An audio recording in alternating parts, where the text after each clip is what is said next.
Alright, welcome back to Garage Slotnik. Dan here. Yep, it's officially flanny weather, flannelette shirts. We only reached the top of 19 here today. That's cold for us. Sorry, Melbourne boys, to rub it in. But yes, I finished the Chickadee Commodore. Put it all back together, put the glass back in. Got a fair bit of clear coat on it, and likewise with the mobile Brock car.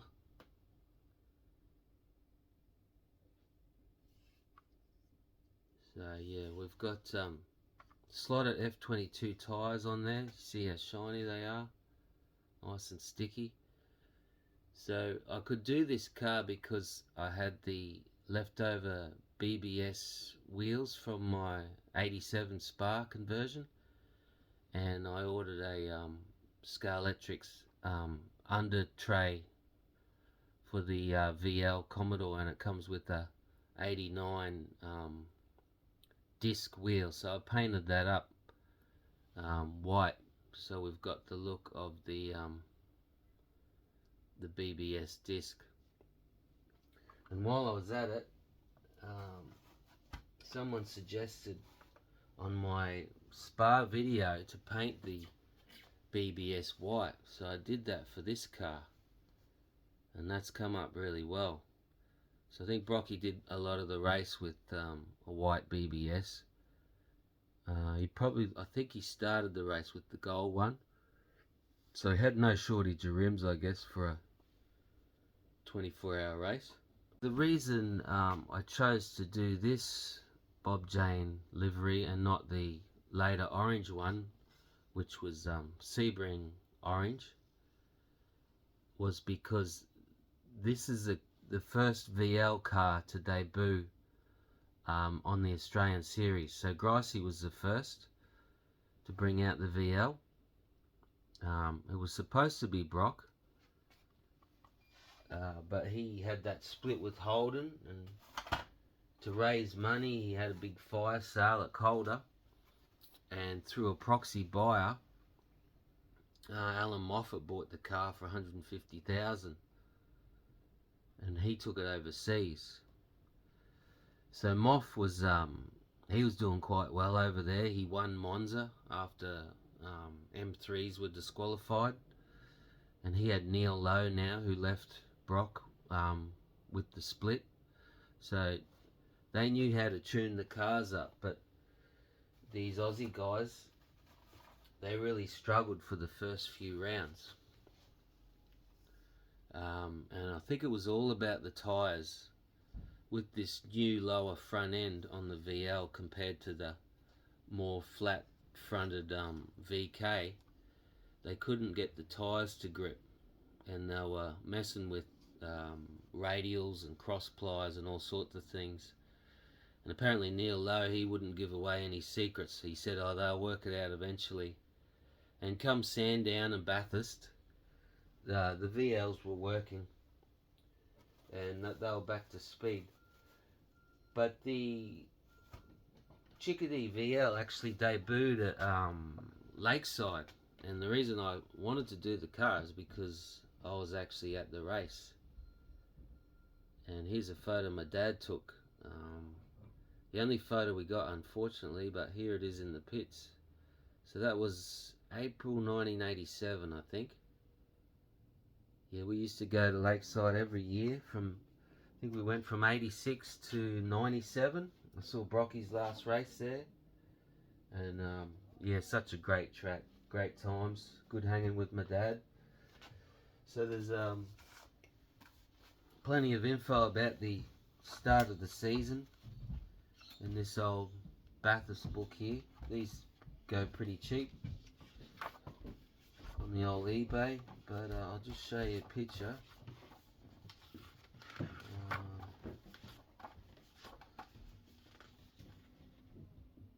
So yeah, Lakeside was April 5,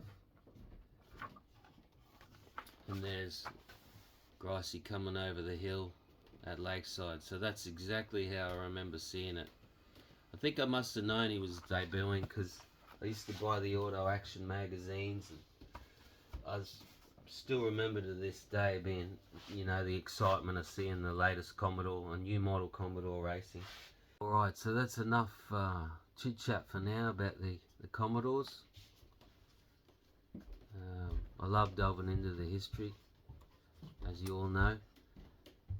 There is one more VL of interest, and particularly recently it was uncovered, a barn find, the Herby Eclipse Commodore. It was a transition Commodore. So Brock had a VK at Spa in '86, which ended up in Walkinshaw's hands. He raced it in '88 as the Herby Eclipse, which later became this black and white HRT Commodore. Now I've exhausted my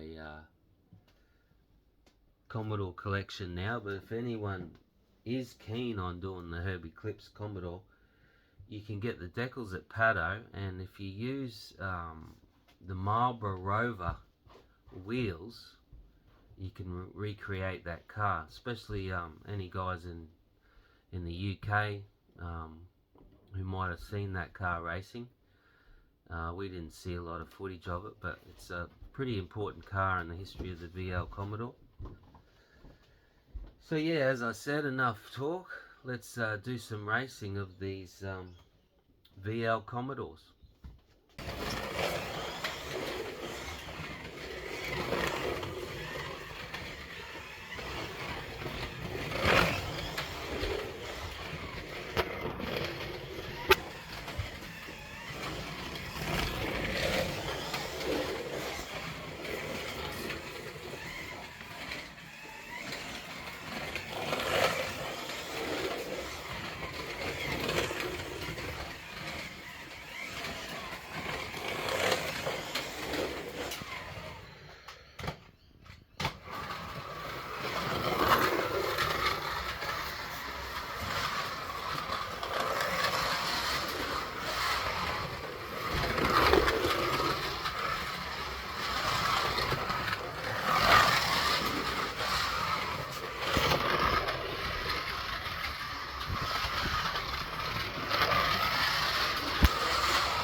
Hope you enjoyed the racing there of the two VLs that I've repainted. That was me driving the Chickadee. Had a come off there in the S's, and Sprocky stormed home for the win. I wouldn't have it any other way though. No, just kidding. I'd also like to make special mention of this setup block, custom Dave Volk setup tray that he gave me the other day. So Dave Volk has kindly given me HQ Holden to do up. So hopefully I'll have that to show you very soon. But until then, thanks for watching and tuning in to Garage Slotnik. Hope you enjoyed the Commodore video, and we'll talk to you soon.